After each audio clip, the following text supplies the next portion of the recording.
Assalamualaikum warahmatullahi wabarakatuh. Buat teman-teman Mandalika Channel semua yang mungkin masih belum tahu tentang Pulau Lombok, kali ini Mandalika Channel akan hadir tentang ulasan singkat tentang Pulau Lombok. Tapi sebelumnya, don't forget to like, to share, and to subscribe Mandalika Channel untuk bisa mendapatkan informasi atau video terbaru dari Mandalika Channel. Let's check it out, guys.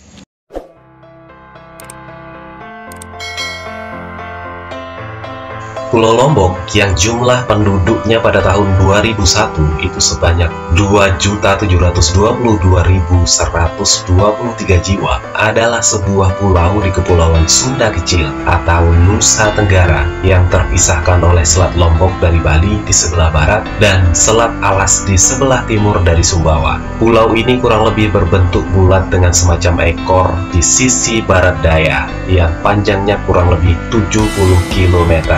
Luas pulau ini mencapai 5.435 km persegi, menempatkannya pada peringkat 108 dari daftar pulau berdasarkan luasnya di dunia. Kota utama di pulau ini adalah Kota Mataram.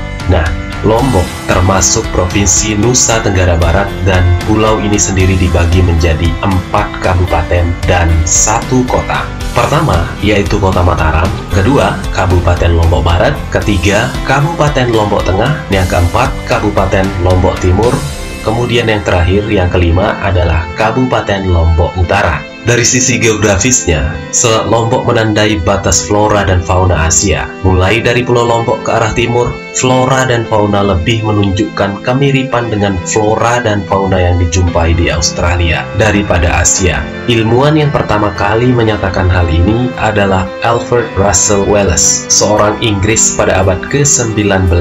Untuk menghormatinya, maka batas ini disebut dengan garis Wallace. Topografi pulau ini didominasi oleh gunung berapi Rinjani yang ketinggiannya mencapai 3.726 meter di atas permukaan air laut dan menjadikannya yang ketiga tertinggi di Indonesia. Pada tahun 1997, kawasan gunung dan danau Segara Anak di tengahnya dinyatakan dilindungi oleh pemerintah. Daerah selatan pulau ini sebagian besar terdiri atas tanah subur yang dimanfaatkan untuk pertanian. Komoditas yang biasa ditanam di daerah ini antara lain jagung, padi, kopi, tembakau, dan kapas. Kemudian dari sisi demografinya, sekitar 80% penduduk pulau ini adalah suku Sasak, sebuah suku bangsa yang masih dekat dengan suku bangsa Bali, tetapi sebagian besar memeluk agama Islam. Sisa penduduk adalah orang Bali, Jawa, Tionghoa, dan Arab. Dari sisi bahasanya, di samping bahasa Indonesia sebagai bahasa nasional, penduduk Pulau Lombok terutama suku Sasak menggunakan bahasa Sasak sebagai bahasa utama dalam percakapan sehari-hari. Di seluruh Lombok sendiri bahasa Sasak dapat dijumpai dalam 4 macam dialek yang berbeda, yakni dialek Lombok Utara, Tengah, Timur Laut, dan Tenggara. Selain itu, dengan banyaknya penduduk suku Bali yang berdiam di Lombok, yang sebagian besarnya berasal dari ex-kerajaan Karangasem, di beberapa tempat terutama di Lombok Barat dan Kota Mataram dapat dijumpai perkampungan yang menggunakan bahasa Bali sebagai bahasa percakapan sehari-hari. Nah, teman-teman Mandalika Channel semua, untuk agama yang dianut oleh masyarakat Lombok, yaitu sebagian besar penduduk Pulau Lombok terutama suku Sasak menganut agama Islam. Agama kedua terbesar yang dianut di pulau ini adalah agama Hindu yang dipeluk oleh para penduduk keturunan Bali yang berjumlah sekitar 15% dari seluruh populasi yang ada di pulau ini. Penganut Kristen, Buddha, dan agama lainnya juga dapat dijumpai dan terutama dipeluk oleh para pendatang dari berbagai suku dan etnis yang bermukim di pulau ini. Di Cakranegara, yang dulu bernama Kerajaan Cakranegara, Kota Mataram yang sekarang, dulunya ditemukan naskah lontar kuno oleh ekspedisi Belanda, kemudian diambil lalu dibawa ke Belanda. Naskah lontar ini sebenarnya berada di Kerajaan Selaparang yang sekarang berada di sekitar daerah Pringgabaya dan Lombok Timur. Tetapi pada saat peperangan antara Bali dan Lombok, kerajaan Selaparang telah kalah karena diserang secara tiba-tiba, dan akhirnya semua harta benda milik kerajaan Selaparang dirampas oleh pasukan Bali. Sisa-sisa yang tidak terbawa kemudian dibakar, termasuk mahkota emas Raja Selaparang, yaitu Pemban Selaparang, dan naskah lontar negara Kartagama yang sedang dipelajari oleh para putra dan perwira kerajaan Selaparang. Selanjutnya teman-teman semua, yaitu dari sisi sejarahnya, menurut isi Babat Lombok, kerajaan tertua yang pernah berkuasa di pulau ini bernama Kerajaan Lae. Dalam bahasa Sasak, Lae berarti waktu lampau.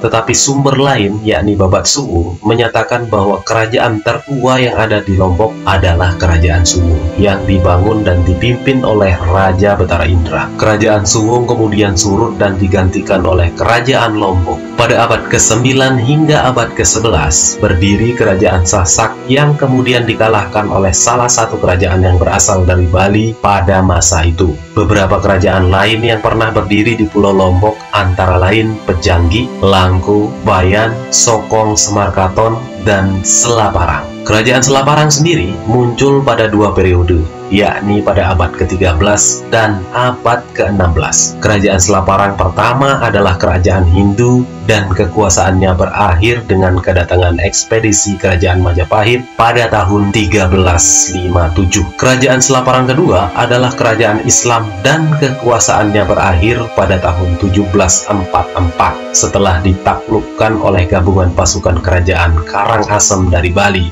dan Arya Banjargetas yang merupakan keluarga kerajaan yang berkhianat terhadap Selaparang karena permasalahan dengan Raja Selaparang. Pendudukan Bali ini memunculkan pengaruh kultur Bali yang kuat di sisi barat Lombok, seperti pada tarian serta peninggalan bangunan, misalnya Istana Cakranegara di Ampenan. Baru pada tahun 1894, Lombok terbebas dari pengaruh Karangasem akibat campur tangan Batavia alias Hindia Belanda yang masuk karena pemberontakan orang Sasak yang mengundang mereka datang. Namun, Lombok kemudian berada di bawah kekuasaan Hindia Belanda secara langsung. Masuknya Jepang pada tahun 1942 secara otomatis membuat Lombok berada di bawah kendali pemerintah pendudukan Jepang di wilayah timur. Seusai Perang Dunia Kedua, Lombok sempat berada di bawah negara Indonesia Timur sebelum kemudian pada tahun 1950 bergabung dengan Republik Indonesia. Teman-teman Mandalika Channel semua, dalam hal ini Lombok juga dikenal sebagai daerah pariwisata. Lombok dalam banyak hal mirip dengan Bali, dan pada dasawarsa tahun 1990-an mulai dikenal wisatawan mancanegara. Namun, dengan munculnya krisis moneter yang melanda Indonesia pada akhir tahun 1997 dan krisis-krisis lain yang menyertainya, potensi pariwisata agak terlantarkan. Lalu pada awal tahun 2000 terjadi kerusuhan antar etnis dan antar agama di seluruh Lombok sehingga terjadi pengungsian besar-besaran kaum minoritas. Mereka terutama mengungsi ke Pulau Bali, namun selang beberapa lama kemudian situasi sudah menjadi kondusif dan mereka sudah kembali. Pada tahun 2007, sektor pariwisata adalah satu-satunya sektor di Lombok yang cukup berkembang. Nah, teman-teman semuanya, itulah tadi ulasan singkat tentang Pulau Lombok yang hari ini sedang sangat dikembangkan oleh pemerintah Indonesia untuk dijadikan daerah pariwisata yang nantinya bisa seperti Bali. Sekian ulasan singkat tentang Pulau Lombok yang bersumber dari Wikipedia Indonesia. Don't forget to like, to share, and to subscribe Mandalika Channel to get the newest video and information from Mandalika Channel. Wassalamualaikum warahmatullahi wabarakatuh.